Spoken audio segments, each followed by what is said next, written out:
Good evening, viewers. I am so honored to be on here tonight with some good friends of mine, as well as folks that really specialize in some topics that are concerning a lot of us. I am so happy to have on Tram Lee, who's a business consultant here at Ripple Effects.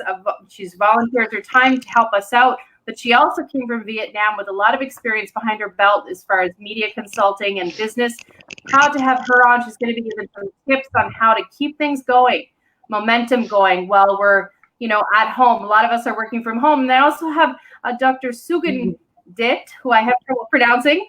Really happy to have him on. He's close, near and dear to my heart because I love exercise, but I also am confused right now about what kind of things we're adapting to this environment where we all are, and pain management. He specializes in pain management and exercise specialist. So I'm really happy, and I hope you viewers enjoy it. Getting these kind of folks together takes a lot of time and effort on everybody at Ripple Effects. So I want to say thank you to, and thank you very much, Tram Lee and Dr. Sugandhit, for coming on tonight. So first of all, Tram, bring us up to speed. You go to CBU University? We just had an incredible cultural event. 3 weeks ago, we were hugging, and now we are where we are. How are students, international students especially, doing right now? A lot of them, it's their first year. How are they doing? Yeah, it's a very difficult experience, because everything is going on very well. And suddenly in one night, we wake up and everything changed a lot. And we received the information, the announcement from the school that you stay at home and you will study online. Everything happened like a shock. Yeah, and I think it's really, really hard for all the people, all the students, because they are really excited for this every day they go to school. And now everything changed, the habit changed. And I think this is the first thing that the students have to overcome, because it's a new experience. And for the second thing, like the anxiety, because the virus is spread everywhere, and we cannot foresee anything. So I think all the students here now, they are facing the huge anxiety. Even every day they stay at home, but for me, I open the social media, the Facebook, and I just look at the number, the rising number every day. It's increasing. Yeah, and but I think it is very good because the school, the CBU, my school, CBU, they update for us every day about the situation. For example, if there are some news in the community or in the numbers, they will update to us daily via the email, so we can have the truth information, not it is the fact, not the faith. Yeah, so it's very good, and they also care for our kinds of mental health. So daily or weekly, they will send us an email to instruct us how to stay at home healthy, how to study in the most efficient way. So I think it's all the people. No one want this happen, right? So all the people, all the parties, the CBUs, the students, and the teacher, we all try the best to fight with this together, like we all in together. Yeah. So what I'm hearing you say, Tram, is that although it's anxious, it's a time of all of us have so many questions, and we're kind of, following this. It's still bringing people together. Yes, because we all here together. We can change the situation, right? We can change what happened to us, but we can change our behavior and reaction to the situation. So now we are at church, and we try the best to find a way to deal with that. And be honest, we can learn the way to stay at home like a long time. And for me, I have time to cook a lot, and I find out that it's the good way to inspire other people to stay home, because staying at home now is what the governments ask us to do, So it's either good, it's either the thing we need to do in the couple weeks in the future. I'm going to come back to you, Tremley, and I really appreciate your input on that. And just, we're becoming very good friends, and I notice you always have a good pulse on things. You don't talk a lot, but you always know kind of what's going on, and I really appreciate that quality about you. Very amazing. And professional-wise, I want to come back to that. Dr. Sugandhit, and you're going to bear with me because I'm going to call you just doctor at most times. How are you doing? Bring us up to speed with what's your world right now? Back home in India, we heard everyone's on lockdown. But what about your world right here in Cape Breton? How are you doing? I'm doing pretty great. I'm just taking this time to lay off, to put on some work, which I've been holding on, like schoolwork and other stuff, like assignments and presentations. So I'm just trying to utilize the time, and I don't really see if many people will say this is your time to do, this is your time to do that, this is your time to do this. But I think just try to take it easy. Just don't try to add more stress on it. And all I'm trying to do is cope up with the online classes. And I'm pretty much work around, I do a lot of as you said, pain management and stuff, pretty much trying to update myself. And I'm starting a master's program in exercise science in summer. So I'm just trying to prepare myself for that too. And as far as back home goes, conditions are pretty rough. If you see the scale, as I belong to India, and if you see the scale, we don't have a lot of cases of COVID-19. The big reason for that is there is not much testing happening. If you don't test someone for COVID-19, you're not going to know if they're positive or negative, right? So they are trying to hide the numbers, in my point of view, to some extent. Yeah. And as far as the lockdown goes, if you try to go on YouTube and try to look up some videos, you can see the Indian police literally beating people who are on the roads, because the lockdown means lockdown, right? And they would have people do push-ups or do squats on the road. If you're seen outside, they would make you do weird things. But I think that's kind of a right way to do it to some extent, not literally beating, but kind of in a fun way, so that people don't do the same thing again and again. So repetitive exercise, and I have a little bit of background, not as much as you. I have my BCRPA for teaching in Canada, but can I ask a few questions, because you brought out something important.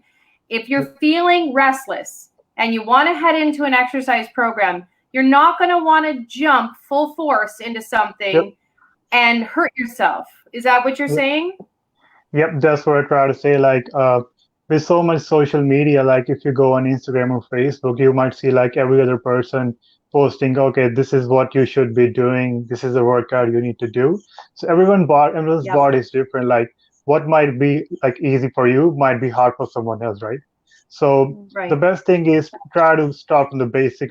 If you do a squat, right, you don't actually have to need to hold the weight. You can try to do that off a chair. Whenever you get up from a chair, that is a squat, right? So you can do a squat right on a chair, be safe, right? So, and walk climb the stairs up and down the house, play some music, or walk the dog if you can. I try to walk my dog at least 1 hour every day. So I find a cold spot around the street. I have a graveyard back in the backyard, so I just take a walk through the graveyard so I don't bump into many people because of the social distancing thing. So everyone's body is different. You got to take it slow. If you try too hard in the start, you might end up injuring yourself. Right. And there's a big difference. I mean, not a difference, but immediately for those that were going to the gym, quite adequate, quite a lot, that's a great routine. That's very addictive in itself in a good way. And then all of a sudden it all stopped. And, the guilt that kind of comes home with that is, well, what do I do now? I'm going to start, we start to get anxious about things am I going to start to gain the weight back? Am I going to, and I really like your organic approach to this is try to think of this in more of a holistic matter, the whole picture, rather than jumping in and hurting yourself and then getting more stressed out that you can't move the next day. And I really, really appreciate those tips. So this is, Tram, I find like this is, sorry. So this is a time to make those habits. Like even if you do exercise and you need to make something as a habit, right? This is a perfect time to get into making those habits. Like try to walk in the house like 5 minutes, and if you'd like, try to act like you're living your normal life, but just try to do it at home. Adjust it. Yeah. Yeah, I love my stairs, and I never really went up and down them as much as I do now, but going up and down the stairs even is good, just to get the cardio. I find if I get my heart rate up just a few minutes in the morning, it just really helps clear my head. Yeah, that's right. So, Tram, I noticed you're making a lot of really great dishes. They're simple. You're posting them on your Facebook. Give us some tips about just staying home and cooking some nutritious meals. Yeah, like in Vietnam, we have a lot of delicious dishes. But when I go to school here, I don't have much time. When I work in school, I didn't have much time to prepare the kinds of Vietnamese food for me. So it's just like it was like a quick meal. But now I'm at home, so I can prepare. I have the time. I don't have everything except time right now. So I can prepare a lot of things. Like I can use my creativity to do a lot, to think of and creating a lot of things. And when I do that, I think out that my mental health is supported, because I don't miss my family more. No, because so I can have the familiar state on my dish. And moreover, when I post it on my Facebook, other people also be inspired by that, and they also do the same. So they just feel like at home, and they stay at home in the kitchen, and they feel the good energy in their homes as well. So that's a house. I think because this is also an opportunity for us to change our positive view. We can. So now we just stay at home. So try to do something that's more meaningful, and it will over before we can realize that. Yeah. Tram, now let's go over to business right now. Give us some tips on business. I know you're a media content. That's your background in Vietnam, and you've worked for quite a few really reputable corporate companies and done some amazing interviews with some corporate people. Tell us some tips for those of us, maybe someone new that started working online, maybe they're adapting to now working online. Maybe just share some of your experience along those lines. Before this happened, I used to work online for a long time, because I have 9 years to work. I have 9 years work in Vietnam as a project manager. So after that I have more 2 years work as freelancer. So I just stay at home and the whole day, and I work via online. So I was quite familiar with what happened here. And so now for the tip, it's not so difficult, because if you can control what the job happened to you, like you just try to manage the time. Try hard to manage the time. For example, you have the meeting at 8:30. You have to wake up at 7 to prepare yourself and put everything on the table, so that you will be well prepared. You will not be so nervous.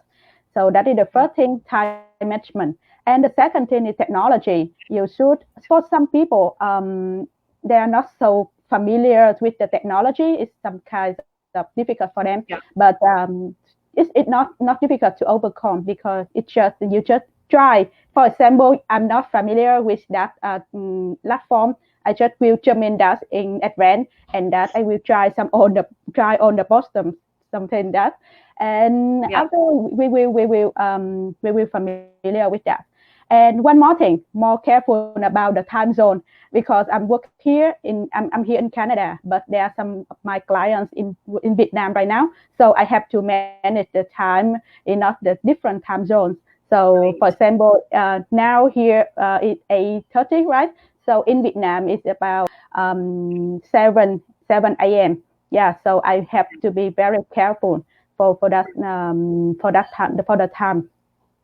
Time management, that is such a good one. And that fits in line with my next question, Tram. And I know I didn't prepare you on my questions, but I know they're easy enough for you to comment on. I know I've caught myself glued to my phone, and I'm constantly in front of it. And I read a good tip, and maybe, Doctor, you can elaborate on this. I saw a good tip where it says, check the status of everything once a day and don't get caught on. And I'm still struggling with that. Do you have any tips for a lot of us who tend to kind of want to be on our phone constantly and we don't even realize it? What's kind of your tips from both of you in terms of checking your media? So, yeah, Graham, you go first. Okay. For my tip, because for my job is they're not allow me to put on the social media away because I'm the content. So I have a contenter. Right. So I have to follow and I have to update on the information. I must be the first person know all the thing happen. So I have that habit. So that's why I have to update on information. But it's also like quite harmful, like we will addict to the bad news. Yeah, so for my tip, it is I will try to maintain my boundary. So that's when the bad information coming, I will try to look at it in the neutral way. So so it will not affect on me. Yeah, that's the good thing, because for the other people, I think try to keep a certain amount per day to check your phone, your social media. Is also the good way to do.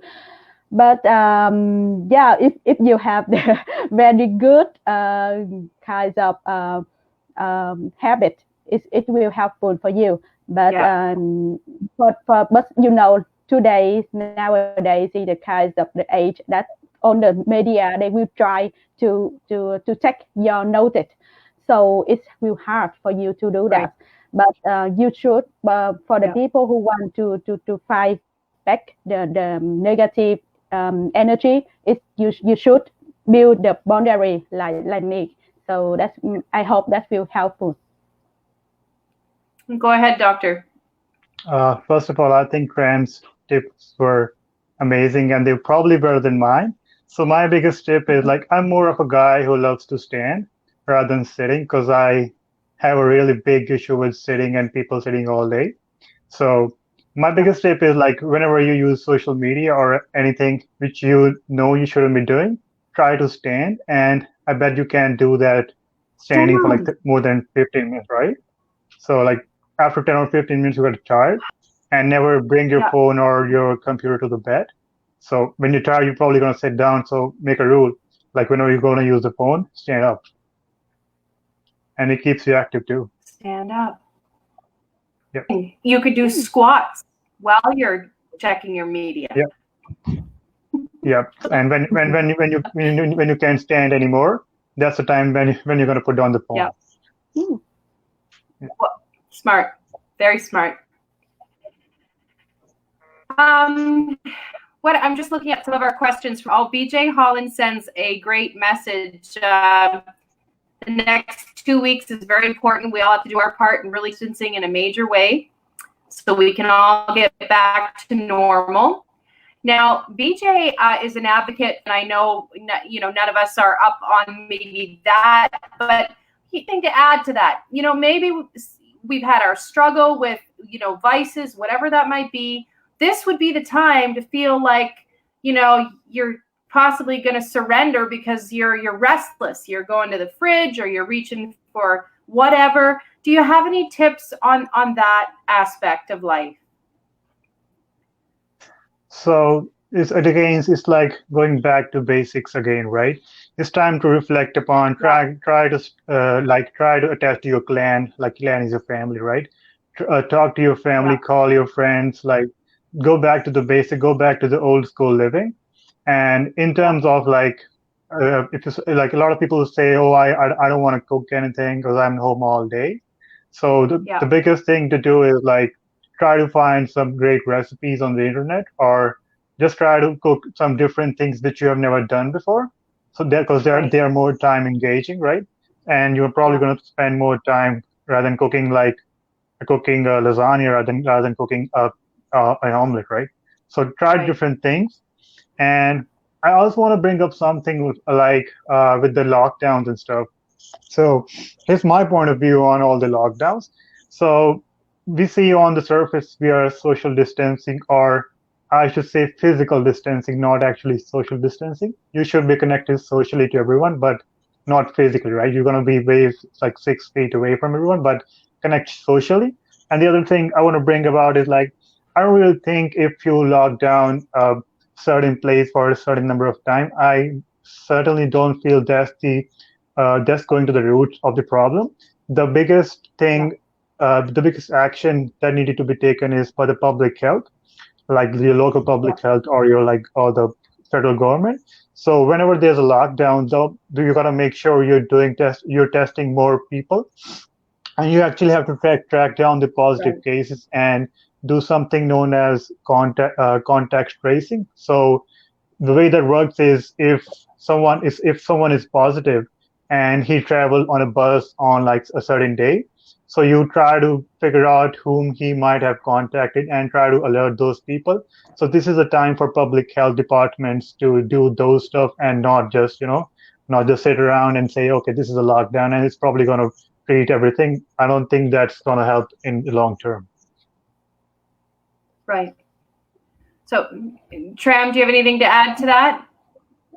I just want to share about the situation in Vietnam, because now in Vietnam I can figure out that the difference between the way Vietnam doing with the way the Western countries doing, and I think both we are on the governments in the world are trying to do the best, and in Vietnam right now we have our population is 95 million people, and we now have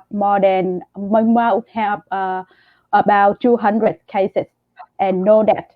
Yeah, and the way the Vietnam's government does that, we did exactly what Dr. Sugan said, that if we know someone who travel and have kind of contact with other people, that area, that community will be spotted, and we spot it, and will be make the physical social distance, and no one, like, it's very strictly in Vietnam, like in that community or apartment, they could not go out without permission. Yeah. So now today, April, in Vietnam, the government has announced the kind of the national announcement that all the people now stay in home. All the people in the country will stay in home and without going out. And if you want to go out, you have to have the permission to go out. So it's very strict. But I think it's a good way to control, because for the first time, like 200 cases, it's very it's still like in the safety zone. But if we go out of that number, it will be very, very dangerous. And in Vietnam, we have the limited resources. We just have about 300 kind of machine to support the health. So if it happened in Vietnam, there's a disaster. So that's why the government is trying to approach it very carefully and strictly. And I think it will help. Yeah, I think I think the No, go developing ahead. countries are handling this situation better than the developed countries like the US. If you see the number of US, they're going high day by day because they initially I saw the reaction of the major doctors. They were like, oh, we're all right. We're not going to have that much of cases. But if you see now, they're on the top of the list. Yeah. Right. So precautionary measures, you can't be too cautious with this. I saw a great read the other day of a cook, a chef, who says, you know, the implications this means, or what they've asked us to do, is no different than what he does every day at work when he goes into the kitchen. You know, he's extra careful. He does all these requirements because he's going to be amongst people at a certain place that are compromised. And so it's nothing new for him to transition into this, and basically getting us to think this is logical. You know, this is very logical what we're being asked to do. And there's no reason to go far from it. Now, so what I'm picking up tonight, I heard tonight, viewers, I don't know what you might have heard, but with exercise, don't jump into a program right out the gate. Take it easy, go, you know, naturally into this. I heard a great tip. One of the tips that stood out to me tonight was, if you're going to be on your media, do it standing. That way you're not going to be on it forever if you're just sitting in a couch or a chair. Tram, she talked on if you're adapting to being online more. New skills are great to learn. This is a great time to learn new skills online, but also it's a chance to really balance that with time management. And I know, Tram, we talked one day about transformation, using this as a reset. So in closing, you guys, can we get some closing words from both of you? Tram, we'll start with you first. Just any closing words to our viewers watching and to the students here, especially in Cape Breton Island. Welcome, and we look forward to seeing more of you. But Tram, take it away for some closing words. I just want to say thank you to all the frontline workers and all the people who working in the hospitals, because I know this kind of is the time of the war for them, and what they are doing is superheroes and very amazing. I just want all of us support them by trying to keep us safe at home and follow the instruction, and everything will be okay soon. Yeah, I hope the same. And yourself, Doctor? The doctor in me says it's probably going to take a lot of time to get the things back to normal, but the person in me says, like, I want to get the thing back to normal tomorrow. So yeah. So I personally believe it's going to take a lot more time. Like, and I see a lot of people thinking about, oh, we might have a vaccine, but I'm not sure we're going to have it in like next few months at least. So the best thing to do right now is try to stay home, try to stay calm, go back to the old school way of living, like our grandfathers do, right? Without phone, without media. Try to stick to your family, check on your neighbors, right? So that's the most basic things to do. Yeah, truly is. I want to thank both of you. I want to thank our viewers tonight for watching. When we come on and do interviews like this, we don't prep a lot because we want it to be live and uncut. Tram is one of our teammates, actually, that works a lot behind the scenes. I want to give her a shout out of thanks. And I noticed Sinead St. John is watching in Ontario. Thank you, Sinead. Thank you to everyone at RippleFX. Thank you to our healthcare workers, everyone that is doing so much behind the scene during this. And to all of our Cape Bretoners, we love you, and we want you to keep on watching our shows and stay in tune with us. And to the rest of Canada, thank you so much for watching, and have a lovely evening. Good night, you guys. Thank you again. Bye. Bye.